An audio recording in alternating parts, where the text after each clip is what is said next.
E's perspective. I stand in the town plaza in the capital of a deaf-world empire. I'm keeping the tips of all 8 of my perambulatory tentacles firmly planted on the ground in respect. I am surrounded by most of the off-worlders not currently in stasis. The Terrans, having cleared the color with our hosts beforehand, are dressed entirely in sparkling bright white. The effect is dramatic. My people don't have a mourning color, so I just chose the palest clothes that the repair crew were able to salvage from my quarters aboard the disabled ship. To our left is a small contingent of Twig, the first to ever be invited into a Vrakhan city and to witness a ritual like this, as far as we know. They are dressed in pale grey clothes, matching the Vrakhan mourning color that were printed for them at the embassy.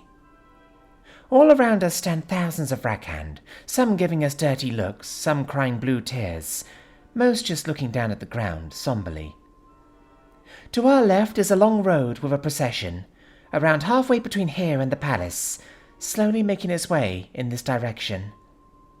The center of the plaza is empty of all but a few Vrakhan, an empty plinth, an assortment of tools laid out on a cloth, and 4 boxes, 2 large ones, one completely empty and the other lined with silk, into which the bandages and cloths bearing the monarch's blood have already been deposited, a smaller box filled with dark, dry, woody soil, and the smallest of all, empty but richly decorated.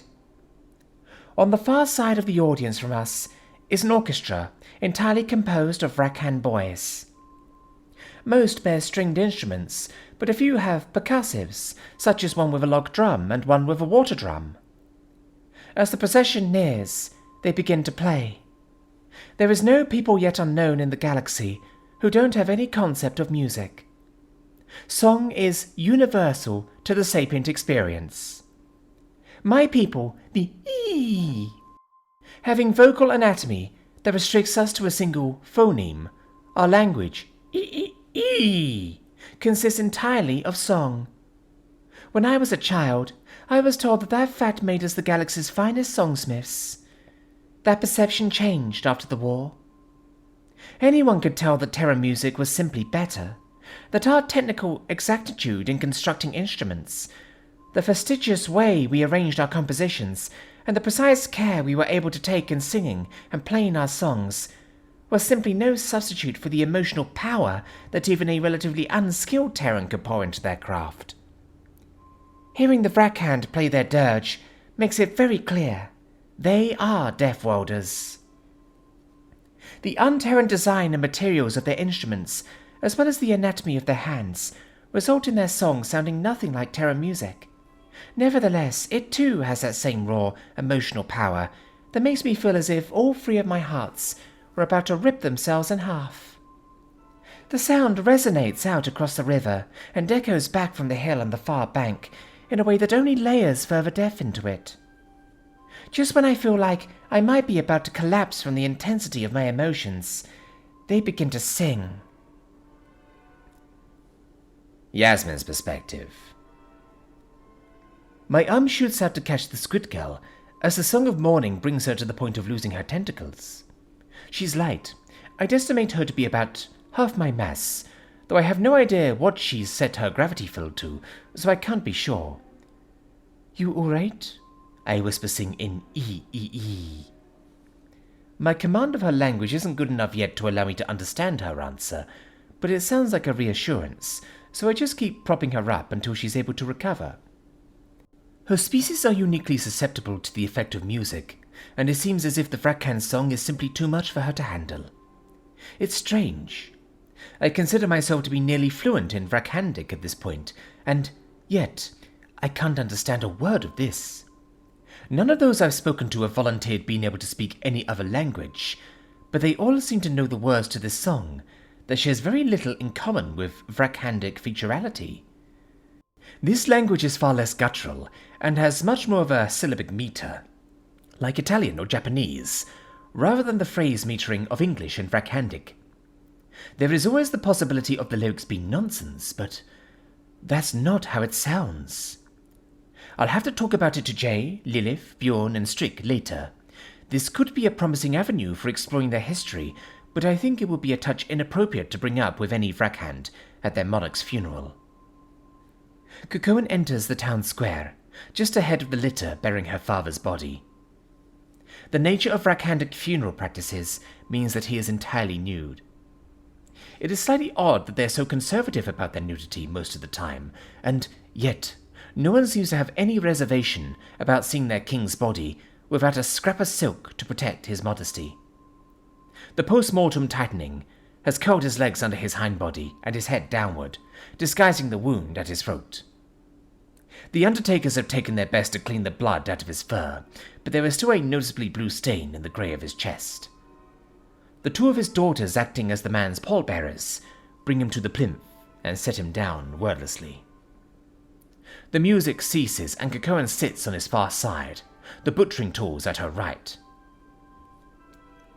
Cuchulainn's perspective. The death song ceases.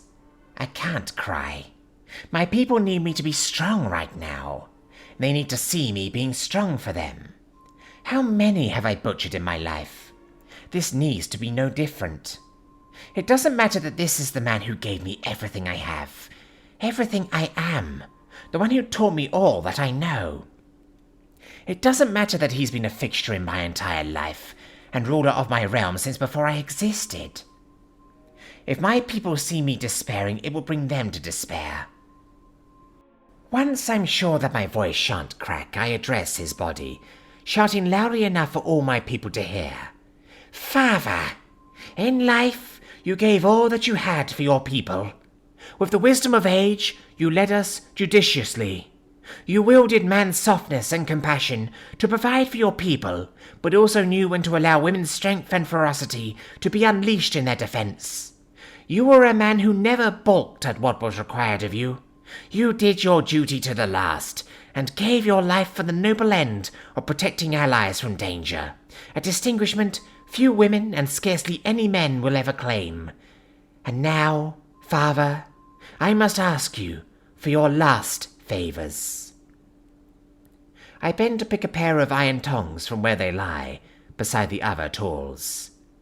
I reach to my father's head with my left hand, and hold open his jaw.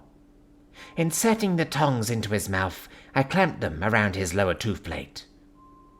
Iron is too soft to scratch even the thanatite of an old man, so I squeeze hard, not wanting to shame myself before him by failing to pull it free on the first attempt.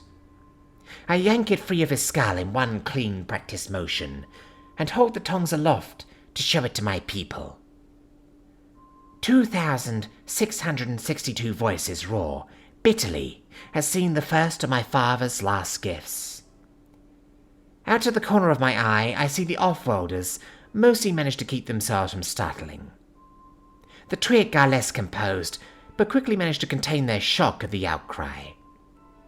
From the thanatite you gift us, we shall make the weapons to arm the next generation of your daughters, I declare, depositing it into the thanatite box and placing down the tongs. Turning back to my father, I wedge my claws beneath his chestplate and prise it from his body. Thankfully it stays intact, which is not always a given when butchering older men. I hold it aloft to another anguished scream from my people. From the army you gift us, we shall make the tools that will equip the next generation of your sons, I cry out, placing it into its box. I turn back to my father's body for the last time, before the morticians take over. Exactly in the middle of his exposed chest is a perfectly still organ, a little smaller than his head. My hands quiver slightly as I reach out to grasp it, but mercifully, I don't think it will have been too noticeable. I wrap my hands around the fleshy tubes at the top and slice through them with my claws. Having freed his heart from its moorings, I put it away from him, gently, as if holding a sleeping infant. I do not hold it aloft. There is no roar. My people are, in fact, so quiet that, as I lay it atop the bandages in the terra preta box, I do not need to raise my voice to say, "From the gift you gift us, we shall ferment fertilizer which will nourish our lands. that your children, your children's children, and your children's children's children may continue to receive your gifts long into the future. I bent to scoop a handful of dry soil from the earth box. I scattered the earth over my father's heart. I stare, distantly, into the box for a few moments until I feel a hand on my right elbow. I look down to see Wynerth, the head mortician, staring back at me with a somber smile adorning his face. Quietly enough so only I'll be able to hear him, he says, "Well done, Regent. You can leave the rest to us," pointing behind himself to the boys of the mortuary group. I gesture affirmative and wordlessly turn to take my seat with the crowd. I feel a slightly shameful wash of relief that my part is over. I don't know how much longer I would have been able to maintain the illusion of composure.